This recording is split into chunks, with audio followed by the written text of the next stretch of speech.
7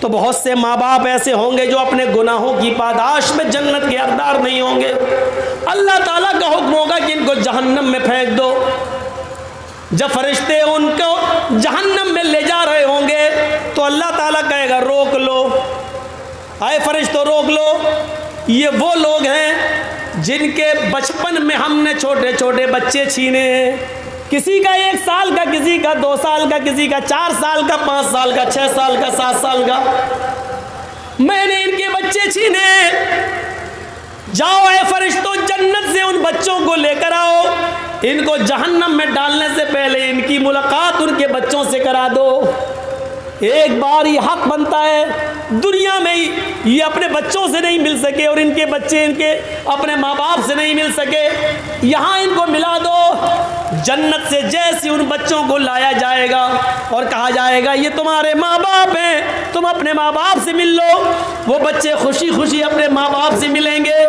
کافی دیر تک اپنے ماں باپ سے باتیں کرتے رہیں گے. پھر حکم ہوگا ان بچوں کو جنت میں ڈال دو اور ان کے ماں باپ کو جہنم کے اندر لے جاؤ. جیسے ہی ان کے ماں باپ کو جہنم میں لے جانے کا حکم ہوگا یہ کہیں گے اے فرشتوں میرے ماں باپ کو کہاں لے جا رہے ہو؟ فرشتے کہیں گے اے بچوں تمہارے رب کا حکم ہے کہ ان کو جہنم میں ڈال دو، کیونکہ یہ دنیا میں بہت بد عمل تھے، نیک کام نہ کیا کرتے تھے. ان کو جہنم میں ڈالا جائے گا. یہ سنتے ہی وہ بچے اپنے ماں باپ کو پکڑ لیں گے. فَيَأْخُذُ بِنَاحِيَةِ ثَوْبِهِ. یہ بچے اپنے ماں باپ کے دامن کو پکڑ لیں گے. لم يفارقها. پھر اس کو چھوڑیں گے نہیں. اپنے ماں باپ کا دامن پکڑ لیں گے اور اس کو چھوڑیں گے نہیں. کہیں گے اے اللہ یہ تیرا کیسا انصاف ہے، اے اللہ یہ تیرا کیسا نیائے ہے، اے اللہ یہ تیرا کیسا انصاف ہے. دنیا میں بھی تو نے مجھ سے میرے ماں باپ سے الگ رکھا، دنیا میں بھی تو نے مجھے میرے ماں باپ سے الگ رکھا اور آخرت میں بھی تو مجھے میرے ماں باپ سے الگ کر رہا ہے. اے اللہ جب آخرت میں بھی مجھ سے میرے ماں باپ کو الگ کرنا تھا تو دنیا میں تو نے مجھ سے میرے ماں باپ سے الگ مجھے کیوں کیا؟ اے اللہ میں اتنا بد نصیب کیوں؟ نہ تو دنیا میں مجھے میرے ماں باپ ملے، نہ آخرت میں بھی مجھے میرے ماں باپ مل رہے ہیں. یہ کہتے ہوئے وہ بچے اپنے ماں باپ سے چپک جائیں گے، چمٹ جائیں گے اور کہیں گے نہیں اے اللہ میں اپنے ماں باپ کو جنت میں لے جا کر رہوں گا. اللہ رب العالمین کہے گا اے فرشتوں ان معصوم نونہال بچوں کی آرزوؤں کو اور تمناؤں کو میں نے پورا کر دیا ہے. جاؤ اے چھوٹے چھوٹے بچوں تم اپنی تمنائیں لے کر آئے ہو، جاؤ تم اپنے اپنے ماں باپ کی انگلی پکڑو اور ان کو اپنے ساتھ جنت کے اندر لے کر جاؤ. میں نے تمہاری وجہ سے تمہارے ماں باپ کو بخش دیا ہے، تمہاری وجہ سے تمہارے ماں باپ کو جنت دے دی ہے. جاؤ اے بچوں اپنے ماں باپ کو جنت کے اندر لے جاؤ. ہاتھ پکڑ لو اپنے ماں باپ کا اور جنت میں لے جاؤ. لیکن کون سے بچے؟ جن بچوں کے انتقال پر جن کے ماں باپ نے صبر کیا ہوگا اور جن کی ماؤں نے صبر کیا ہوگا، گلے پھاڑ پھاڑ کے نہیں روئی ہوں گی، جاہلیت کے نعرے نہیں لگائے ہوں گے، الٹے سیدھے جملے نہیں بولے ہوں گے اور ماتم نہیں کیا ہوگا، نوحہ نہیں کیا ہوگا، گریبان چاک نہیں کیا ہوگا. ایسے ماں باپ کو بچہ جنت کے اندر لے جائے گا. ایسے ماں باپ کو بچہ جنت کے اندر لے جائے گا. یہ جنت میں جانے والے راستے تھے. اور بھی بہت سے راستے ہیں. میں نے تو ابھی شارٹ کٹ میں اتنے راستوں پہ میں چل سکا.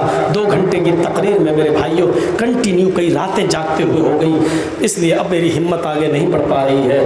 میرے بھائیوں جنت میں جانے کے راستوں میں سے ایک راستہ یہ بھی ہے کہ من بنا للہ مسجدا بنا اللہ لہ بیتا فی الجنہ. جو دنیا میں اللہ کے لیے مسجد بنائے گا اللہ اس کے لیے جنت میں گھر بنائے گا.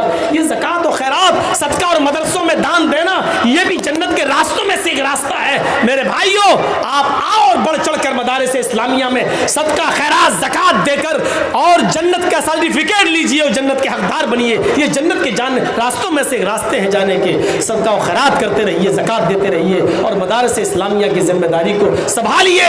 اردو تو ختم ہو چکی ہے ہمارے انڈیا سے. اگر ہم نے عربی مدرسوں کا ساتھ نہیں دیا تو عربی بھی ختم ہونے کی پلاننگ چل رہی ہے، عربی بھی ختم کر دینے کے منصوبے چل رہے ہیں. اور یہ سب سرکار کی آنکھ آنکھ کے نیچے ہو رہے ہیں، ناک کے نیچے ہو رہے ہیں۔ اللہ تعالیٰ ان مدارس اسلامیہ کی حفاظت فرمائے، اللہ تعالیٰ ہمیں جنت کے راستوں میں چلنے کی توفیق عطا فرمائے۔ بار الہ تجھ سے دعا کرتا ہوں کہ جو لوگ تیری رحمت کو جا چکے ہیں، اللہ ان کی قبروں کو نور سے بھر دے، اے اللہ ان کے گناہوں کو معاف فرما دے، جنت الفردوس میں اعلیٰ علیین کے اندر ان کے روحوں کو جگہ عطا فرما۔ اے اللہ جب تک تو ہمیں زندہ رکھ، اسلام پہ زندہ رکھنا، اور جب ہمارا خاتمہ ہو تو ایمان پر ہمارا خاتمہ فرمانا۔ وما علینا الا البلاغ المبین، وآخر دعوانا ان الحمد للہ رب العالمین۔ السلام علیکم ورحمۃ اللہ وبرکاتہ۔